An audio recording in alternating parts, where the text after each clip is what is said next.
Good morning, everyone. I hope you all are safe at your places. So today we are going to continue with our next topic of your chapter mountains and plateau. And today we are going to cover the topic the peninsular plateau and everything about the plateaus. Okay.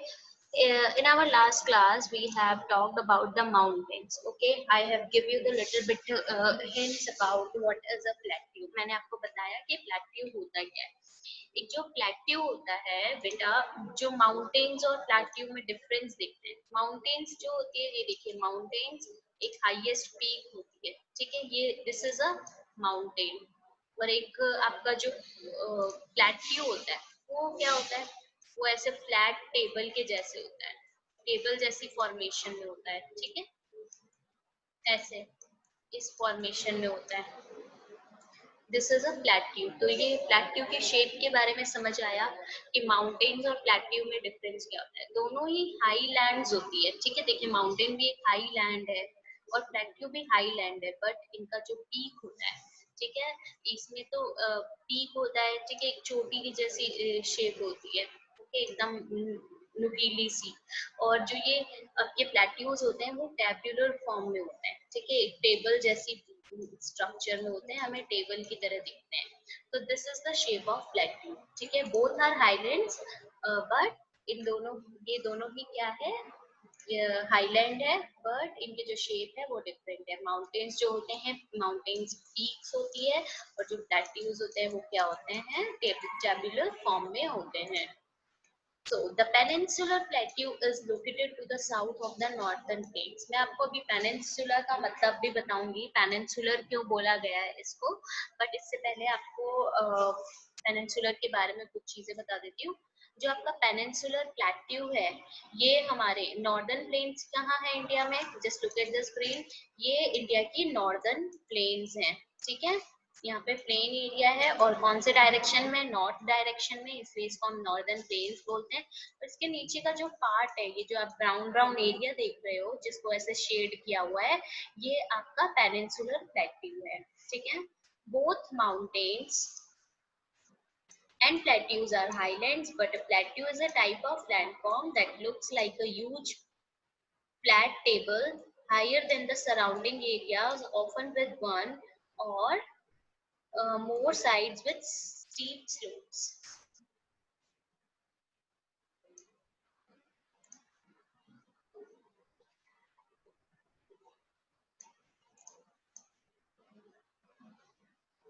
जो plateau है बेटा, आपको मैंने बताया mountains और plateaus दोनों ही high lands होते हैं, ठीक है, बहुत बड़ी बड़ी लैंड्स हैं, ऊपर तक की लैंड्स है। बट जो प्लेट्यू होता है वो क्या होता है, एक ऐसा लैंडफॉर्म होता है जो एक टेबल के जैसे स्ट्रक्चर होता है उसका, ठीक है, हमें हाई फ्लैट टेबल की तरह दिखता है वो, ठीक है, this is like a plateau. Okay, जो प्लेट्यू की शेप होती है वो ऐसे होती है, higher than the surrounding, often with one or more sides with steep slopes. अब slopes का मतलब क्या होता है, आप सबने घर पे ये वर्ड यूज सुना होगा, आपने कहीं ना कहीं ये वर्ड सुना होगा। slopes का मतलब ढलान, ढलान सुनी होगी आपने वर्ड, ठीक है। तो जो ढलान है उसको इंग्लिश में हम स्लोप्स बोलते हैं। और देखो एक ड्राइंग बना रही हूँ, उससे आपको पता चल जाएगा स्लोप्स का मीनिंग और स्टीप स्लोप्स का मीनिंग, ठीक है। नाउ अब ये वाला एरिया है ना, इसको हम क्या बोलते हैं, स्लोप्स बोलते हैं, ठीक है, ढलान है। और अब स्टीप स्लोप मतलब जो खड़ी ढलान होती है, देखो ये देखिए, तो ये जो है, ठीक है, एकदम खड़ी ढलान है, इसको जो हम क्या बोलते हैं, स्टीप स्लोप बोलते हैं। दिस इज अ स्लोप, ढलान, नॉर्मल जो स्लोप होती है, ढलान होती है, उसको हम ये उसका जो स्ट्रक्चर होता है ऐसा सा होता है। जो स्टीप स्लोप होती है वो ऐसी होती है, मतलब ऐसे खड़ी ढलान बोलते हैं उसको, right. If you look at the map of India, you will see that the southern part of India is surrounded by water on three sides. Such a landform is called a peninsula. अब आप India का map देख रहे हो, ठीक है, ये जो हमारा सदर्न पार्ट है, ठीक है, ये ब्राउन एरिया है, ये प्लेट्यू का एरिया है। ये जो हमारा सदर्न पार्ट है इंडिया का, इसके चारों तरफ, सॉरी तीनों तरफ क्या है, किससे ढका हुआ है, यहाँ पे पानी है, ये वन साइड हो गया, इसके नीचे के साइड देखो पानी है, अब इसके ईस्ट डायरेक्शन में देखो पानी है, तो इंडिया 3 साइड से पानी से कवर है। It is surrounded by water on 3 sides. और जब कोई भी लैंडफॉर्म, ठीक है, 3 साइड से वाटर से कवर होती है, उसको हम पेनिनसुला बोलते हैं। चलो now look at the pronunciation and the meaning of the peninsula. Once again, okay, peninsula. A peninsula is a triangular piece of land surrounded by water on 3 sides. The word peninsula comes from the Latin word pine insula, which means almost an island. India is a peninsula. ये देखो नीचे एक picture भी given है जो एक triangle form, ये triangle का फॉर्म शेप ले रहा है ना। देखो अब ये यहाँ से भी पानी से कवर्ड है, नीचे से भी पानी से सराउंडेड है, और यहाँ ईस्ट डायरेक्शन से भी पानी से सराउंडेड है। जब कोई भी एक ट्रायंगुलर पीस ऑफ लैंड जो 3 साइड से पानी से कवर्ड होती है, ठीक है, उसको हम पेनिनसुला बोलते हैं। और पेनिनसुला वर्ड पेने इंसुला से आया है, विच का मतलब, उसका मतलब होता है ऑलमोस्ट एन आइलैंड। अब अगर सपोज इंडिया जो है, just look at the map of India, यहाँ से भी पानी है, यहाँ पे भी पानी है, नीचे भी पानी है। अगर इंडिया के ऊपर के साइड में यहाँ पे भी अगर पानी होता तो इंडिया एक आइलैंड होता ना। आइलैंड क्या होता है? A land which is surrounded by water from all the side, right. But India जो है पेनिनसुला है, क्यों? क्योंकि इंडिया 3 साइड से वाटर से कवर है, right.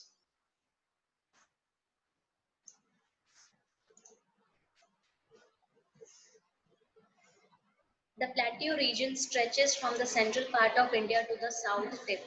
It is broad towards the north and narrow towards the south. It is divided into 2 large parts by the river Narmada, the Central Highlands in the north, and the Deccan Plateau in the south. Now, अब देखिए बेटा, ये जो plateau region है कहाँ तक extend होता है? स्ट्रेचेस का मतलब होता है एक्सटेंड होना, ठीक ना। ये यहाँ से स्टार्ट होता है, ये आपका प्लेट्यू रीजन, और कहाँ तक? एकदम इंडिया के जो साउथ का टिप है, एकदम नीचे तक क्या करता है ये? टच करता है, स्ट्रेच करता है। जो सेंट्रल, यहाँ से सेंट्रल से स्टार्ट हो रहा है और एकदम साउथ तक क्या है, ये प्लेट्यू स्ट्रेच होते हुए आ रहा है। It is broad towards the north and narrow towards the south. ये देखो यहाँ ब्रॉड, यहाँ से काफी चौड़ा है और नीचे से काफी पतला है। नैरो है ना, नैरो का मतलब ऐसे होता है पतला, ब्रॉड का मतलब होता है चौड़ा, ठीक है। It is divided into 2 large parts by the river. ये 2 पार्ट्स में डिवाइडेड है, ठीक है, 2 large parts by the river Narmada. Narmada river से 2 लार्ज पार्ट्स में डिवाइडेड है। दिस इज जस्ट लुक, ये this is our Narmada river. यहाँ से ये क्या करती है, 2 लार्ज पार्ट में डिवाइड होता है। The central highlands in the north and the Deccan plateau in the south. ये जो आप ये वाला, ये आपकी नर्मदा रिवर है, सपोज यहाँ तक आपकी ये नर्मदा रिवर है, ठीक है, ये इतना। तो ये जो यहाँ ये ऊपर का जो पार्ट है आपका, ये जो ब्राउन एरिया देख रहे हो रेड लाइन से ऊपर ऊपर का एरिया जो है, ये सेंट्रल हाईलैंड्स है। और इसके नीचे का जो एरिया है इसको हम डेक्कन प्लेट्यू बोलते हैं। कौन सा प्लेट्यू बोलते हैं? Deccan plateau. Now look at the pronunciation and the meaning of the Deccan plateau.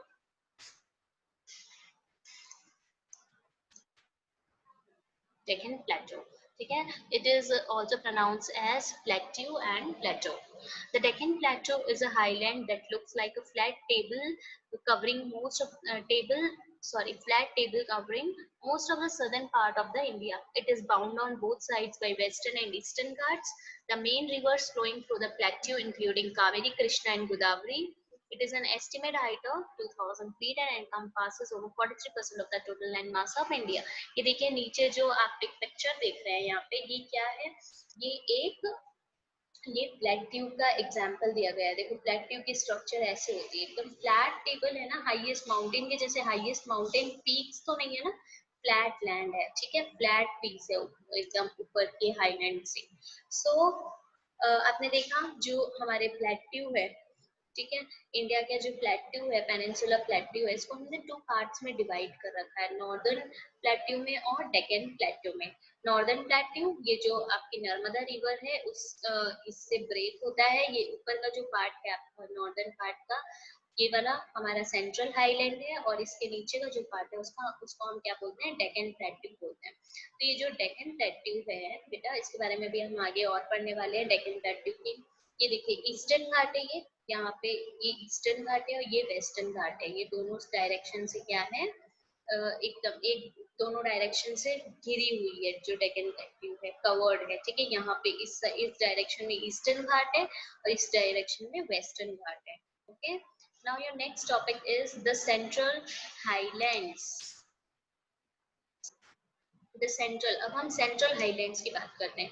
ये जो नर्मदा रिवर है ना, हमने बात की थी अभी नर्मदा रिवर की, ये देखो ये वाली नर्मदा रिवर है, इससे आपका जो पेनिनसुलर प्लेट्यू है वो डिवाइड होता है। जो अपर पार्ट है वो नॉर्दर्न, हमने बोला कि सेंट्रल हाईलैंड्स है, ठीक है। ये जो सेंट्रल हाईलैंड्स है, ये वाला एरिया है सेंट्रल हाईलैंड्स का, ठीक है। The Central Highlands consist of two plateaus. अब ये Central Highlands में दो plateaus है, the Malwa Plateau and the छोटा नागपुर Plateau. यहाँ पे आपका मालवा प्लेट्यू है, ये वाला जो पार्ट है मालवा प्लेट्यू और ये वाला जो पार्ट है वो छोटा नागपुर प्लेट्यू है, ठीक है।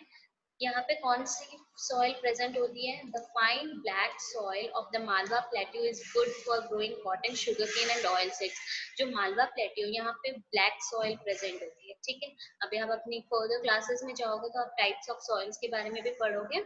यहाँ पे ब्लैक सॉइल प्रेजेंट होती है, बहुत अच्छी क्वालिटी की होती है। तो यहाँ पे कॉटन ग्रो होता है, शुगर केन ग्रो होता है। जो कॉटन आप कॉटन जो क्लोथ पहनते हैं आप, जो कॉटन रुई जो यूज करते हो उसका, ठीक है। शुगर केन, गन्ना जो खाते हो, गन्ने का जूस पीते हो, that is sugar cane. Sugar cane और ऑयल सीड्स, ठीक है। ऑयल सीड्स जो तेल के बीज है, ठीक है। ऑयल सीड्स भी यहाँ पे बहुत अच्छी तरीके से बहुत फाइन क्वालिटी में ग्रो करते हैं। The Chota Nagpur plateau is rich in minerals such as coal, iron, manganese, bauxite and mica. ये जो आपका छोटा नागपुर प्लेट्यू है, यहाँ पे छोटा नागपुर प्लेट्यू, यहाँ पे ये किसमें रिच है, मिनरल्स में।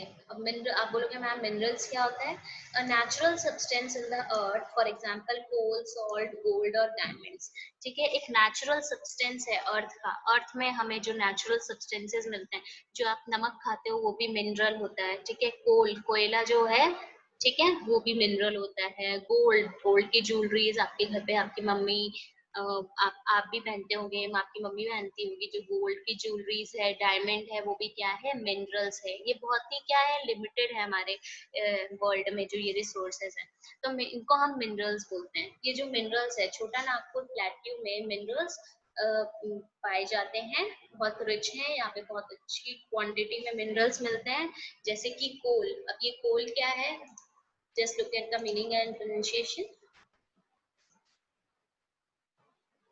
Coal refers to a black hard rock that can be used as fossil fuels. It is mainly made up of carbon. Since it takes many years to form, it is considered a non-renewable resources. ये नीचे जो आप picture देख रहे हो ये कोल है, ठीक है। आपने कोल अपने घर पे या कहीं पे आसपास में देखा भी होगा कोल, ठीक है। कोल जो एक ब्लैक कलर का हार्ड रॉक जैसा दिखता है, पत्थर के जैसा दिखता है पर पत्थर नहीं होता वो। और इसको फॉसिल फ्यूल, जैसे कि आपके घर पे जो बिजली आ रही है, ठीक है, जो इलेक्ट्रिसिटी आ रही है, मोस्टली आज के डेट में हम कोल का यूज करते हुए क्या करते हैं, इलेक्ट्रिसिटी को जनरेट करते हैं। ये कार्बन से बनते हैं। आप जब आप फर्दर क्लासेस में जाओगे आप पढ़ोगे कि कार्बन क्या होते हैं, इनके बारे में बहुत अच्छी तरीके से आप पढ़ने वाले हो, ठीक है। और इनकी फॉर्मेशन में, इनको बनने में बहुत साल लग जाते हैं, ठीक है, इसलिए इनको नॉन रिन्यूएबल रिसोर्सेज भी बोलते हैं। ओके, जैसे कोल हो गया, आयरन, मैग्नीज, बॉक्साइट, मिका, ये सब कुछ मिनरल्स के नेम्स हैं जिनके बारे में आप डीपली अपनी हायर क्लासेस में पढ़ने वाले हो, ठीक है। जो अब देखो हमने दो प्लेट्यूज के बारे में बात की सेंट्रल हाईलैंड्स में, मालवा प्लेट्यू है, छोटा नागपुर प्लेट्यू। जो मालवा प्लेट्यू है, यहाँ पे जो फाइन ब्लैक सॉइल मिलती है वो कॉटन ग्रो करने में, आपके शुगर केन ग्रो करने में और ऑयल सीड्स को ग्रो करने में बहुत ज्यादा क्या है, अच्छा है, ठीक है।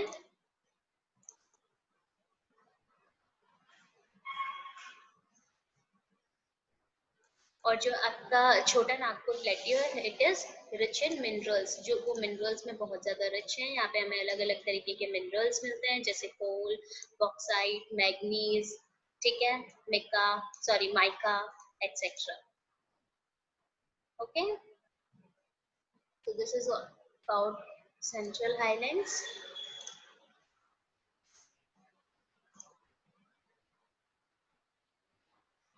Now your next part is Deccan Plateau. I already told you about the Central Highlands, Central Highland, छोटा Nagpur plateau and Malwa plateau. ठीक है, जो आपका पेनिनसुलर प्लेट्यू है इंडिया का. देखो एक मैं आपका रफ डायग्राम ड्रॉ करती हूँ यहाँ पे. This is peninsular plateau. ठीक है, और उसके बाद हम ये जो यहाँ पे नर्मदा रिवर से क्या है, सेंट्रल प्लेट्यू दो प्लेट्यूज में डिवाइड हो जाता है. ये जो अपर पार्ट है वो सेंट्रल प्लेट्यू है.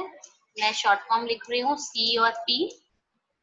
ठीक है, और इसको हमने दो पार्ट्स में डिवाइड किया गया है. एक है मालवा प्लेट्यू और ये वाला है छोटा नागपुर प्लेट्यू. ठीक है, ये सेंट्रल हाईलैंड्स है. और ये जो पार्ट है आपका नीचे का जो पार्ट है, इसको ये वाला जो प्लेट्यू है, आप कौन सा प्लेट्यू है, डेक्कन प्लेट्यू है. ठीक है, this is Deccan Plateau. Now the Deccan Plateau is also rich in minerals. जो Deccan Plateau है वो भी minerals में बहुत ज्यादा rich है. ठीक है, यहाँ पे बहुत से minerals मिलते हैं.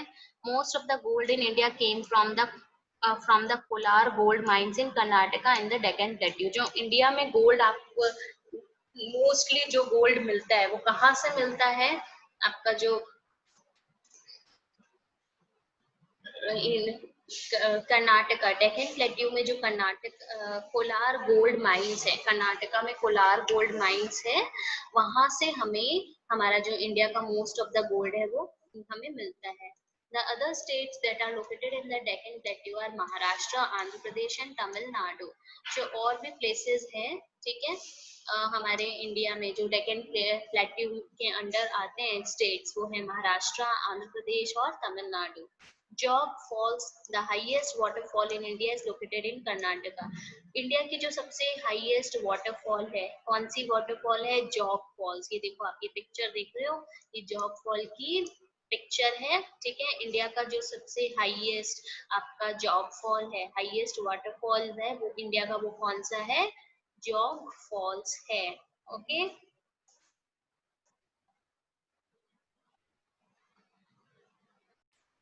now your next topic is life in the peninsular plateau. अब पेनिनसुलर प्लेट्यू में लाइफ कैसी होती है, जैसे हमने हिमालयाज में लाइफ पढ़ी थी, हमने जैसे जम्मू एंड कश्मीर का पढ़ा था, सिक्किम का पढ़ा, हिमाचल का पढ़ा कि लोग क्या पहनते हैं, क्या बनाते हैं, क्या ग्रो करते हैं, क्या सेलिब्रेट करते हैं. Just like that peninsular plateau में लाइफ कैसी है, तो हम कुछ इंपॉर्टेंट फैक्ट्स देखते हैं वहाँ के लोगों की जो वहाँ पे रहते हैं, इन स्टेट्स में रहते हैं. ठीक है, Maharashtra.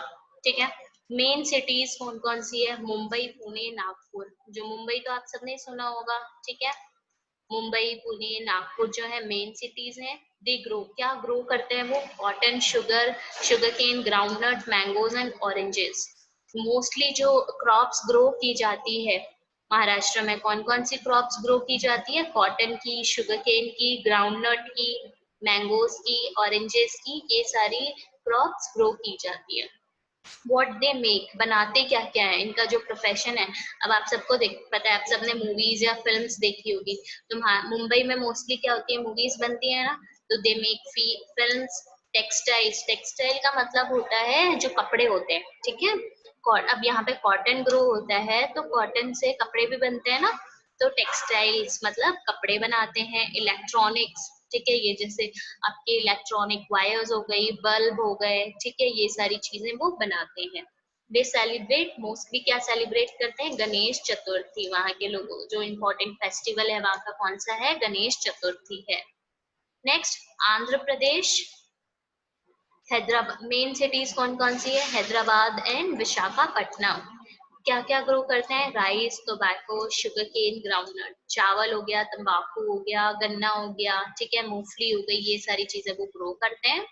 They make Bidri work, इनका फेमस बिदरी वर्क है कोई क्राफ्ट का.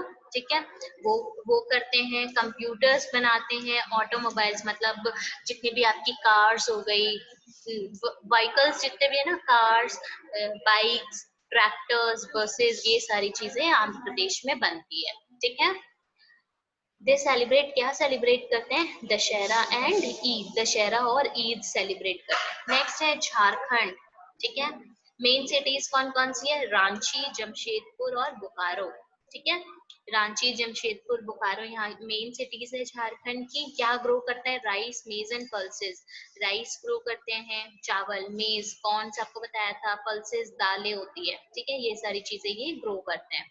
दे मेक, क्या बनाते हैं? स्टील, जो आपके घर में स्टील के बर्तन है, ठीक है, वो जो स्टील कहाँ से आता है? ये यहीं से, माइन से, पहले वो माइन से आयरन निकालते हैं और फिर उससे स्टील बनाते हैं।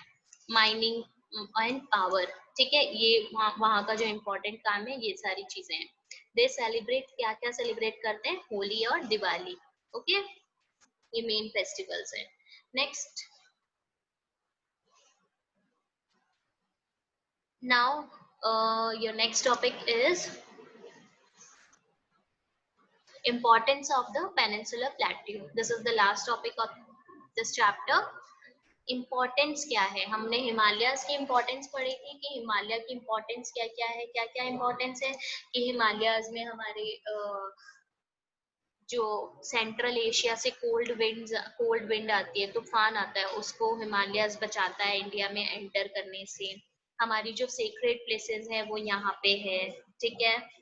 तो और जो भी फॉरेस्ट प्रोड्यूस है वो यहाँ पे मिलता है हमें, तो इसलिए हमारे लिए हिमालयाज इम्पोर्टेंट है। वैसे ये पेनिनसुलर प्लेट्यू की क्या इम्पोर्टेंस है? क्या the peninsular plateaus of immense important, मतलब बहुत ज्यादा इम्पोर्टेंट है हमारे लिए because of the following reasons. क्यों है? The plateau region is rich in minerals, minerals में बहुत ज्यादा रिच है। देखो हमें जो इलेक्ट्रिसिटी मिल रही है आज की डेट में, वो कोल से ही कोल से ही मिलती है ना। आयरन जो आप बर्तन यूज करते हो वो माइनरीज से ही आती है, ठीक है। अब आप गोल्ड जो पहनते हो वो कहाँ से? माइन से ही आती है, ठीक है, मिनरल्स ही है। तो प्लेट्यू रीजन जो है बहुत ज्यादा मिनरल्स में रिच होता है। It has led to the development of many industries in the region, इससे बहुत सी इंडस्ट्रीज जो है डेवलप होती है, ठीक है।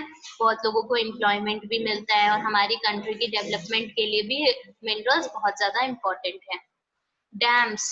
Dams built on the rivers of this region provide water for crops and produce electricity using the power of water. Dams built किया गया। अब आप बोलोगे मैम डैम्स क्या होता है? डैम एक ऐसा एरिया होता है, ठीक है, सपोज यहाँ से ऐसे ये रिवर बह रही है, ठीक है। अब क्या करते हैं, यहाँ पे हमने क्या किया, एक ना डैम बना दिया, एक बहुत बड़ा सा एक ऐसे तालाब की जैसी चीज बना दी, और इससे क्या करते हैं हम पानी, यहाँ पे जो एक्स्ट्रा पानी है वो हम यहाँ पे इकट्ठा कर सकते हैं, ठीक है, जो रिवर से आता है। तो अब यहाँ पे जो डैम्स बने हुए हैं वो क्या करते हैं, जो क्रॉप्स, हम जो एग्रीकल्चर में क्रॉप्स ग्रो करते हैं उसमें उस रीजन में पानी प्रोवाइड करवाता है, ठीक है। इलेक्ट्रिसिटी भी जनरेट होती है, पानी से इलेक्ट्रिसिटी भी जनरेट होती है, ठीक है। तो डैम्स भी बहुत ज्यादा इंपॉर्टेंट है। Some important crops such as cotton and oil seeds grow well in the plateau region. जो कॉटन हो गया, ऑयल सीड्स हो गया, वो इन एरियाज में बहुत अच्छी तरीके से क्या करते हैं, ग्रो करते हैं, इसलिए ये बहुत ज्यादा इम्पोर्टेंट भी है हमारे लिए। So these are the three main why peninsular plateau is important. Because of these three reasons, peninsular plateau is so much important to us. I hope everything is clear to you all, and if you have any doubt, you can ask me in our next class. Okay, please read the chapter carefully and take care of yourself.